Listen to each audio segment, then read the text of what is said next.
সবাই দেখেন এই হচ্ছে হোসেনগঞ্জের অবস্থা।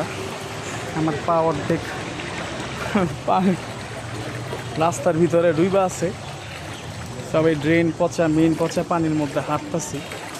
কি একটা বাজে অবস্থা! একটা ঢাকা শহরের যদি এই অবস্থা হয়, এটা বাংলাদেশের সিটি বলা হয়, এইটাই যদি এই অবস্থা হয়, হ্যাঁ, আমার পা অর্ধেক ডুবে আছে, সেখানে গ্রাম অঞ্চলগুলো কী অবস্থা! কিছু আসলে বলার ভাষা নাই। এগুলো মূলত আমাদের দোষ। কেন আমাদের দোষ? আমি সবসময় গভর্নমেন্টের দোষ দেখে, গভর্নমেন্ট এইটা, গভর্নমেন্ট সেটা, গভর্নমেন্ট এটা করছে না। আরে ভাই, এই নাজিমুদ্দিন রোডটা, এই হোসেনগঞ্জ রোডটার কথাই বলি।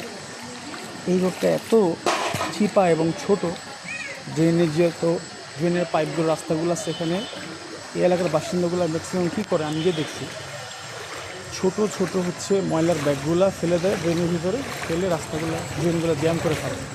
ড্রেনগুলো জ্যাম করার ফলে এই যে বৃষ্টিগুলো পড়লো, পানিটা পাস হইতে পারলো না। দিন শেষে রেজাল্ট কী আসলো? রাস্তা ডুবে গেছে।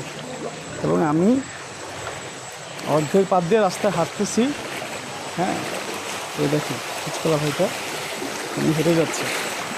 এটা কি হয়? একটা সিটির ভিতরে একটা রোড, এটা কি অবস্থা হওয়া সম্ভব? আমরা আসলে কবে জাতি হিসেবে উন্নত হবো আমরা জানি না, কবে জাতি হিসেবে আসলে সভ্য জাতি হবো সেটাও জানি না। কিন্তু রিয়েলিটি হচ্ছে আমাদের সভ্য হতে হবে, নাহলে দিন দিন এই দুর্ভোগ আমাদের জন্য বাড়তি দুর্ভোগ নিয়ে আসবে আমাদের জীবনে, আমাদের নিজেদের, আমাদের পরবর্তী সকল প্রজন্ম কষ্টগুলো ভোগ করবে। তাই আজ আমাদের উচিত শুধু সরকার বা গভর্নমেন্টের দোষ না দিয়ে নিজেদের ভুলগুলোকে দেখা, নিজেদেরকে শুধরানো, ছোটো ছোটো ছোটো ছোটো ভুলগুলোকে কারেকশন করে আজকে নিজেকে ঠিক করা। সেই ঠিক করা থেকে হয়তো আমার আপনার দেশ আরও বেশি সুন্দর, আরও বেশি আলোকিত হবে।